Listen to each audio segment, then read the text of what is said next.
바로 이제 직전에 도태우 후보가 결국에 이제 그 컷오프가 됐고요. 그다음에 정국태 후보 또한 마찬가지로 이 돈봉투를 받았다라고 하는 문제 때문에 컷오프가 됐습니다. 근데 이제 제일 지금 문제가 되고 있는 게 논란이 된다라고 할까요? 장해찬 전 최고에 대해 가지고 계속해가지고 논란이 나오고 있거든요. 예. 이거 좀 어떻게 보십니까? 장해찬 전 최고의 발언 같은 경우는 대부분의 얘기들이 2012년도, 2014년도, 그러니까 지금으로부터 한 10년, 12년 전에 10년 전. 나왔던 발언들이에요. 그러니까 청년이었을 때 사회 초년생이죠, 완전히. 뭐 정계에 몸을 담고 있었던 것도 아니고 공직을 예. 맡고 있었던 것도 아닌 상태에서 나왔던 발언들에 대해 가지고 이러니까 10년 전에 이랬으니까 너는 국회의원으로서의 자질이 없어라고 지금 언론들이 공격을 하고 있거든요. 예. 이게 좀 어떻게 보십니까? 먼저 전제하고 싶을 거는 네. 프랑스 언론에서 한번 얘기를 했던 것 같은데 네. 한국 사회가 너무 이렇게 나쁜 의미로 네. 엄격한 도덕 사회처럼 변하는 것 같아요. 그러니까 좀 관용적이고 상상력을 좀 허용하고 이런 게 아니라 네네. 말 하나라도 잘못하면 그걸 가지고 막 공격하는 건데 장해찬 최고의 경우 그런 면에서 그런 거는 조금 좀 지양되어야 된다 이런 걸 전제로 하면서 네. 장해찬 최고도 어렸을 때 굉장히 오래전에 했던 말이고 그러니까 그 뭐 말이 좀 거칠기는 했지만 본심은 또 그게 아닌 것처럼 보이더라고요. 제가 볼 때는 네네. 그런 정도면 이걸 가지고 뭐 이미 어떤 사퇴한다거나 이런 거는 좀 지나친 것 같습니다. 그러니까요. 지금 이제 장해찬 전 최고 같은 경우는 이게 단수 공천을 받은 것도 아니고 경선을 통해 가지고 지금 올라간 거 아닙니까? 예. 근데 이제 지금 문제가 되고 있는 발언들이 글쎄요, 뭐 제가 봤을 때는 막 그렇게까지 큰 문제가 될까? 아까 이제 대표님 얘기하신 것처럼 본심 자체가 뭐 그렇게 나쁜 얘기는 아닌 것 같은데 예를 들어 가지고 지금 언론들이 계속 대서특필하고 있는 게 무슨 뭐 낭교 예찬 뭐 이런 얘기를 하고 있는데 이것도 언론들이 좀 너무 자극적이라는 생각이 또 듭니다. 이제 이 말을 네. 이제 그대로 본다면 네. 쭉 앞에 거 서술어는 그냥 형용사는 넘어가고 전문성을 보인다면 그 사람이 도덕적 하자가 좀 있다고 하더라도 문제되지 않는 사회가 옳은 거다 이런 얘기거든요. 그렇죠. 공과 사가 예. 좀 구분이 돼야 된다는 얘기로도 읽히고요. 근데 앞에 형용사를 그 전문성을 가진 사람이 어떠어떠한 전문성, 어떠어떠한 사람이라도 할 때 그 어떠어떠한에서 난교라는 그 단어가 사용된 거예요. 그렇죠. 그러니까 난교가 아니라 다른 단어를 썼다면 아무 문제도 안 되는 얘기잖아요. 이 사람이 뭐 스포츠를 즐긴다랄지 뭐 밤에 너무 거짓말을 많이 한다랄지 이런 식의 어떤 문제가 안 됐겠죠. 그렇죠. 근데 난교라는 단어 하나에 집중한 거이기 때문에 이거는 뭐 장해찬 최고가 그냥 유감을 표명하고 그다음에 언론은 그냥 받아주고 이런 정도로 요 사안과 관해서는 끝났을 사안 같습니다. 그러니까요. 예. 그러니까 이게 2012년도 14년도니까 20대 초반이거든요. 20대 초반에 어떤 그 자기의 주장을 좀 강하게 어필하고 싶어가지고 예. 이 긱스라고 하는 축구 선수 예시까지 들면서 사생활에 좀 문제가 있다라고 할지라도 실력이 있다라고 하면은 충분히 뭐 감독으로서 역할을 잘 할 수 있는 그런 사회가 선진적인 사회 아니냐. 라고 하는 얘기를 하면서 이제 그 낭교라고 하는 이제 워딩이 들어간 건데 이거를 무슨 뭐 낭교 예찬이라는 식으로 기사 제목에다가 이렇게 막 대문짝만하게 쓰면서 공격을 하는 거는 약간 좀 제가 느꼈을 때 너무 지엽적인 거를 넘어가지고 좀 선동적인 거 아닌가라는 생각이 저도 들더라고요. 그렇게 봅니다. 그것뿐만 아니라 이제 뭐 이런 식의 발언도 있었습니다. 서울 시민의 교양 수준이 얼마나 저급한지 날마다 깨닫는다. 수준이 일본인 발톱의 때만큼이라도 따라갈 수 있을까? 뭐 이런 표현도 있었는데 뭐 이런 표현들 같은 경우는 당연히 이것도 유감 표명을 하는 게 맞죠. 그 실제로 예. 유감 표명을 했고 개인적으로 동의하는 얘기는 아니지만 그럼에도 불구하고 청년으로서 뭐 정치인도 아닌 상태였고 한국 사람들의 문화예술적인 어떤 수준, 의식 수준 같은 거에 대해 가지고 일본과 비교해 보니 좀 떨어지더라. 일본만 있었던 것도 아니고 이제 선진국에 대한 얘기도 앞에 있었고요. 이것도 결국은 일본인이라는 단어 때문에 그런 거 아니에요? 그렇죠. 그러니까 독일이었다면 이런 문제가 안 생겼겠죠. 그렇죠. 일본이란 단어를 왜 썼냐 하는 거기 때문에 이건 오히려 제가 볼 때는 언론을 숙정해야 되지 않나 그런 생각이. 그러니까 일본인 아니야 오히려 북한인 이렇게 썼으면 네. 좋아했을 수도 있어요. 어떤 사람들은. 그렇죠. 그러니까 일본인이라고 하는 요 단어가 들어갔기 때문에 어떻게 감히 한국 사람들을 일본 사람의 무슨 뭐 발톱의 때로 비유할 수 있냐 뭐 이렇게 지금 논란을 키우는 거잖아요. 너무한 거 아닙니까 언론들이 이거는. 그렇게 생각됩니다. 그리고 또 지금 논란을 뭐 또 만들어내고 있는 게 전공 서적, 책값 아깝다고 징징거리는 대학생들이 한심하다. 한 학기에 20만 원이 아까우면 그냥 대학을 다니지 말지. 이거 맞는 얘기 아닌가요? 이게 왜 문제가 되죠? 이런 말들 일상생활에서 많이 쓰지 않나요? 이거는 예. 맞는 얘기 아닌가요? 대학생이 공부하러 대학교 가가지고 책값 20만 원이 아깝다라고 막 이렇게 징징거리면 대학교를 안 다니는 게 맞잖아요. 이것도 맞는 얘기인 것 같은데. 저도 이런 말 많이 하거든요. 제 아들한테도 많이 하고 열심히 공부해라는 뜻 아니에요. 음. 열심히 공부하고 일도 하고 이러면서 대학 생활을 알차게 해라라는 얘기를 그렇죠. 좀 거칠게 표현한 것뿐이지. 거친 것도 뭐 일상생활에서 많이 쓰는 표현 같은데. 그러니까요. 이것도 지금 문제라고 하고 그리고 또 뭐 한국 드라마의 수준이 쌍팔년도 에로물의 구조를 벗어나지 못하는 건 시청자의 수준이 에마 부인에 머물러 있기 때문이다. 이것도 이제 아까 전에 나왔던 난교랑 약간 엮어가지고 뭐 에마 부인 이런 걸로 좀 기사를 쓰는 것 같더라고요. 그러니까 수준이 이게 좀 이렇게 뭐랄까 언론인들이 언론이 기본적으로 약간 대중들이 갖고 있는 뭐라고 표현할까 이게 약간 좀 자극적인 이런 요소를 일부러 좀 부각시키는 그런 느낌이 분명히 있습니다. 그것도 네. 있고 그다음에 언론이 갖는 어떤 특권적인 지위가 있는 것 같아요. 그러니까 언론은 이제 일반 사회인들보다는 압도적인 우위에 있잖아요. 네네. 그래서 언론이 하면 사람들이 웬만해서는 그렇게 반발을 잘 안 하거든요. 언론이 네네. 했으니까 의뢰의 이렇게 어떤 잘 했겠거니 이렇게 하는 거에 편승해서 자기의 어떤 지향과 요구를 그냥 막 마구잡이로 퍼뜨리는 그런 형태가 있는 것 같아요. 아무래도 민 대표님도 똑같이 어떻게 보면 좀 그렇게 공격을 당하신 경우다 보니까 더더욱 좀 그런 게 많이 느껴집니다. 저도 이제 제가 뭐라 그랬죠? 노인들이 죽어야 된다. 그 표현이 사실은 586 노인네들이 빨리 돌아가셔야 된다. 빨리 이렇게 사라져야 된다. 그 표현이었어요. 근데 그 표현을 잘못했는데 그 단어 하나가 주는 어떤 상징성, 그다음에 어떤 그런 게 있으니까 그것만 계속 해대면 뭐 감당하기 어려워. 그리고 사람들이 그거를 다 전후 맥락을 다 조사하는 게 아니거든요. 그렇죠. 그 표현만 있고 그다음에 제가 이제 감당하기 어려운 거는 그냥 바로 사과를 했잖아요. 그 자리에서 바로 농담이라고 사과를 하셨죠. 그러니까 말이 네. 그냥 잘못 나온 거예요. 근데 사과를 했는데도 그게 그렇게 문제가 되나? 저는 지금도 약간 미스터리입니다. 그게. 유시민이 같은 경우는 뭐 유시민뿐만이었습니까? 한두 번이 아니었죠. 민주당 쪽에서 뭐 60세 넘은 분들은 뭐 뇌가 썩어가지고 뭐 정계에서 이렇게 뭐 역할을 못하게끔 해야 된다. 아예 그냥 무슨 뭐 투표권 자체를 박탈시켜야 된다. 이런 얘기가 나왔던 게 한두 번이 아닌데 그런 얘기 하고 난 다음에 뭐 사과를 합니까? 유시민이가 자기 발언에 대해서 사과를 한 적도 없고 그 자리에서 말이 헛나왔다라고 뭐 얘기한 적이 있습니까? 그런 면에서 좌파와 우파, 보수와 진보는 약간 감수성이 다른 것 같습니다. 그러니까 우파는 지금 좌파들은 지금 신장식 씨를 비롯해서 그러니까요. 그런 식의 상당히 심각한 도덕적 허물에 대해서도 그 어쩔래 뭐 이런 식이잖아요. 근데 언론 자체가 약간 좌파 우위에 있으니까 우파들은 좀 지레 겁을 먹고 물러서는 경향이 상당히 있는 것 같아요.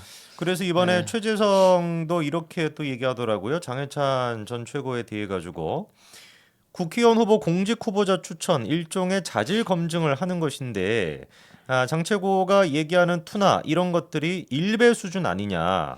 3살 버릇이 80까지 가는 것이다. 그것이 국회의원 활동의 하나의 기준이라든가 편향된 어떤 사고 체계가 작동하게 되고 영향을 미치게 되는 거 그게 문제가 있는 거다라고 얘기를 합니다. 그러니까 10년이 됐거나 12년이 됐거나 뭐 20년이 되든지 간에 3살 버릇이 80까지 가는 것인데 3살 때 그런 식의 발언을 했고 20대 그런 식의 발언한 사람이 국회의원이 된다면 또 어떤 사고를 칠지 뻔한 거 아니냐 뭐 이런 얘기인 거예요. 최재성 의원의 말에 심각한 맹점은 네. 이 사람은 난교해찬이나 일본 문제를 건드렸다고 하는데 네. 그 사람이 거론한 장효찬 씨의 말은 난교해찬이 아니에요. 그러니까 난교해찬이라는 단어를 썼을 뿐이지 그건 그렇죠. 예로 든 것뿐이지 실제 난교해찬을 했다면 저는 그거는 좀 제외돼야 된다고 생각하는데 네.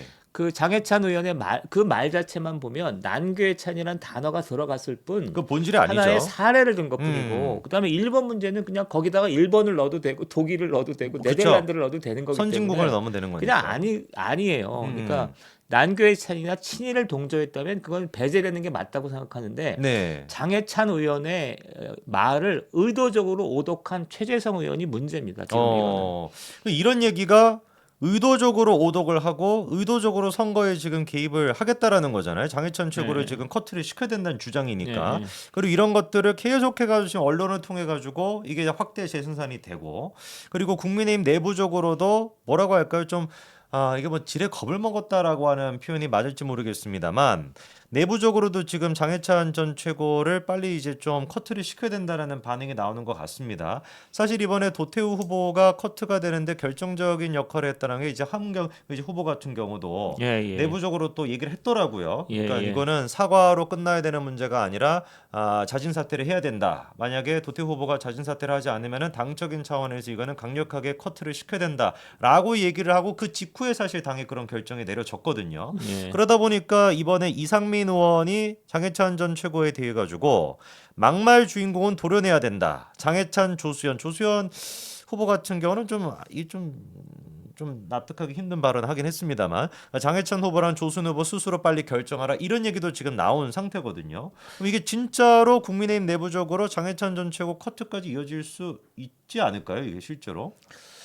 지금 요거는 제가 사실은 모니터를 정확하게 안 해서 네. 조수현 씨는 그냥 신문에서만 보기만 했고 네네네. 그다음에 도태우 변호사 뭐 등등인 건데 네. 하여튼 지금 국힘이 굉장히 어떤 국힘이 상황 판단을 잘해야 되는 시점에 접어들었습니다. 그러니까 공천 과정에서 지금까지는 좀 무난한 공천으로 호평을 받았잖아요. 그러니까요. 근데 그 하여튼 공천 막판에 여러 가지 문제들이 동시적으로 터지는 거고 네. 그다음에 민주당도 그런 상황이기 때문에 두 가지를 잘 고려해야 되는 것 같습니다. 하나는 그러니까 국민의힘의 어떤 노선이 정책이나 철학이 무엇인가를 이번에 좀 검토할 필요가 있어요. 그러니까 도태우 변호사도 국힘 안에 있는 사람이고 네. 함은경 씨도 있는 거잖아요. 이 아마 양자는 자라온 태생이나 철학이 많이 다를 겁니다. 180도 다르죠. 그럴 사실. 때 한동훈 또는 미래의 국힘이 무엇은 포용하고 무엇은 배제할 것인가를 이번 기회에 정리할 필요가 있는 것 같고 네. 그다음에 정무적으로 그다음에 여러 가지 정치적 고려도 있을 수 있는 거잖아요.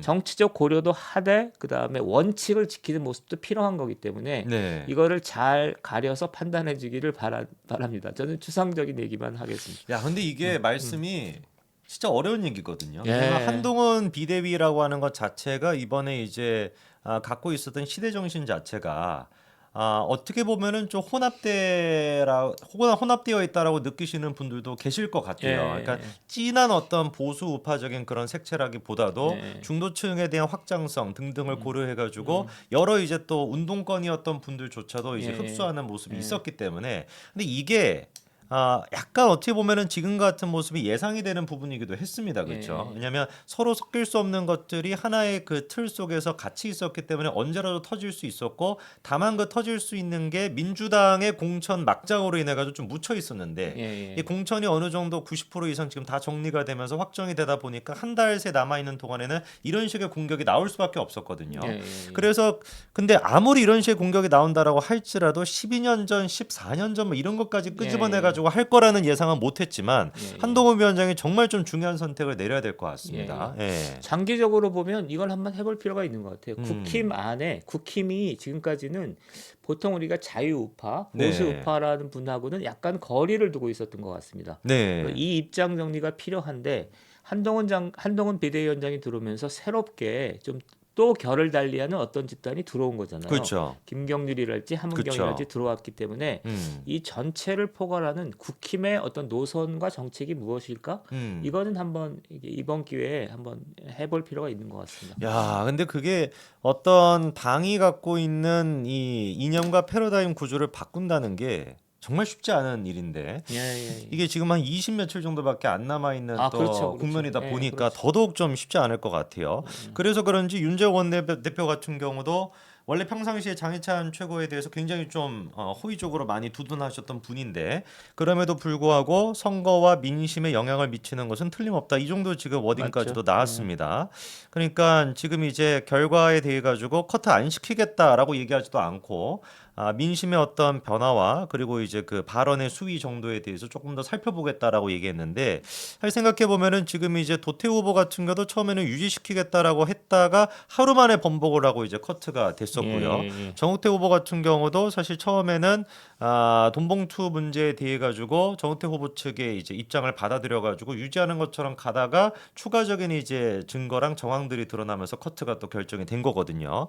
장해찬 전 최고 같은 경우는 개인적으로는 이만한 진짜 파이터가 없기 때문에 보수 우파적인 이런 이념을 이렇게나 잘 싸워줄 수 있는 사람이 없는데 12년 전, 14년 전의 얘기를 가지고 정말 커트가 된다라고 한다면 과연 국민의힘 내부적으로 누가 앞으로 이 국민의힘의 보수 우파적인 가치를 위해서 목소리를 낼 수 있을까? 이게 커트가 된다고 한다면 살아남을 수 있는 사람이 누굴까라고 하는 또 질문도 듭니다. 근데 바로 이재명 대표도 이번에 뭐를 상상할 수 없는 또 망언을 했거든요. 지난번에 이제 이찍이라고 하는 표현을 썼다라 그래가지고 바로 사과를 했던 게 이재명 대표였습니다. 근데 이번엔 또 뭐라고 했냐? 2번을 찍을 바 2번을 찍든지 아니면 집에 가가지고 쉬시든지 이런 얘기를 또 했어요. 이 얘기는 쉽게 표현한다면은 1번을 찍지 않겠다라고 한다면 집에 가서 쉬어라, 선거를 포기해라라는 뜻으로 읽힐 수가 있는 어마어마한 망언인 거거든요. 제가 볼 때는 그러니까 이재명 대표는 말을 그렇게 절제해서 하는 사람 같지가 않습니다. 그 옛날에 뭐 녹취록 같은 걸 보면 말을 굉장히 심하게 하잖아요. 형수한테 어마어마했죠. 그리고 두 번째는 집에서 쉬시라 뭐 이런 표현도 사석에서는 좀 하잖아요. 그렇죠. 그런데 지금 문제가 되는 건 이재명 대표는 공당의 대표니까.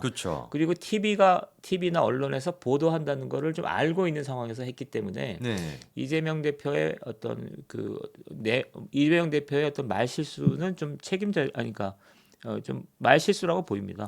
그러니까 이런 얘기가 뭐라고 해야 될까? 이게 너무 많이 이재명이 이런 망언을 하다 보니까 이제는 충격이 없어요. 맞아요. 그런 애지 뭐 약간 그런 사람이지 이렇게 생각이 돼버리니까. 사실 내가 좀 그랬어요. 이재명 늘 그러는데 뭐. 그러니까 이게 사실 진짜 말도 안 되는 발언인 거잖아요. 한동훈 위원장이 만약에 선거 유세를 나가가지고 2번을 찍든지 그게 아니면 집에 가서 쉬셔라 이러면은 어떻게 되겠습니까? 그러니까 한동훈 비대위원장도 굉장히 공격적인 사람이에요.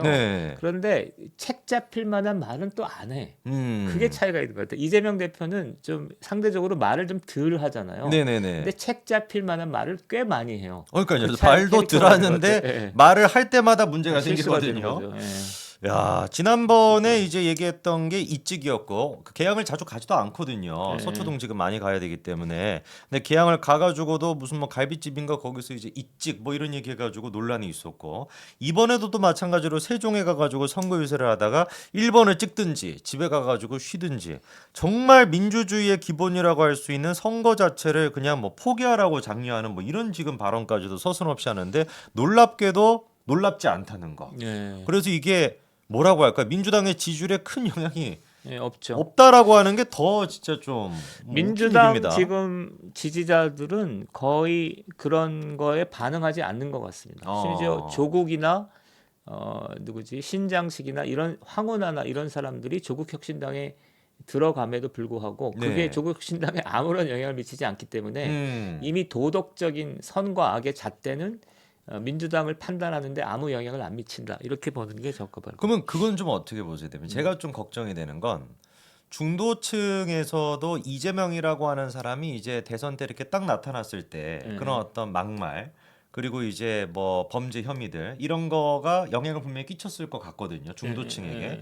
근데 정치에 관심이 없는 사람들은 약간 이게 이재명이라고 하는 존재 자체가 제가 느끼기엔 좀 밈처럼 돼가지고 사회적인 현상처럼 이게 되다 보니까 익숙해져가지고 별로 이렇게 막 영향을 안 받는 것 같아요. 더 이상 이재명의 범죄 혐의가 뭐가 나왔다, 뭐 재판을 받으러 간다. 처음 있으면 충격이 있는데 너무 많다 보니까 이런 막말도 별로 중도층한테도 영향이 없지 않을까라는 걱정이 있거든요.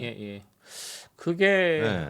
그렇게 될 수도 있다고 저는 생각합니다. 그러니까 대중이라는 게 인간이라는 게 적응의 동물이잖아요. 그러니까요. 그러니까 처음 어떤 자극을 받았을 때 그게 오래 지속되면 자극에 적응하는 동물이거든요. 그게 인간의 생물학적 특징이니까. 그렇죠. 근데 지금도 이제 이재명 대표나 민주당에 대해서 그렇게 반응할 가능성이 있죠. 그러면 중도층이 나름 이재명 대표의 도덕적인 문제에 대해서 적응을 하면서 그것을 판단의 지표로서 삼지 않아 버리는 게 하나 있는 거고. 네.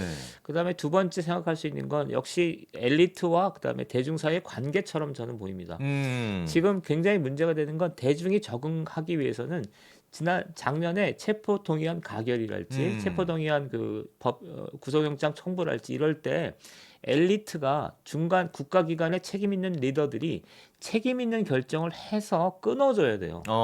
끊어주지 않으면서 질질 끌면서 대중의 어떤 대중이 민감하게 상황 판단을 할 수 있는 여지를 무마해버리는 무의로 돌려버리는 이런 상황이 장기간 지속됐고 저는 이재명 대표가 그걸 노렸다고 생각합니다. 그러니까 대중을 그러니까 이거 파시스트의 본질 중에 하나가 대중을 천박하게 보는 거거든요. 니네들 이제 우리가 이래봐야 니네들은 언젠가 우리를 수능할 거다 그쵸. 이런 판단이 있는데 지금 정국은 그 판단이 나름 틀리지 않았다라는 걸 보여주고 있는 거죠. 그러니까요. 이게 참 비극인 겁니다. 대한민국의 어떻게 보면 아직까지도 조국혁신당과 이재명 대표의 도덕적인 문제에 대해 가지고 그게 뭐 문제냐라는 식으로 생각하고 참 이런 것들이 어떻게 보면 이재명 대표가 노린 거 아닌가라는 생각이 들 정도로 참 안타깝다라는 말씀을 드립니다.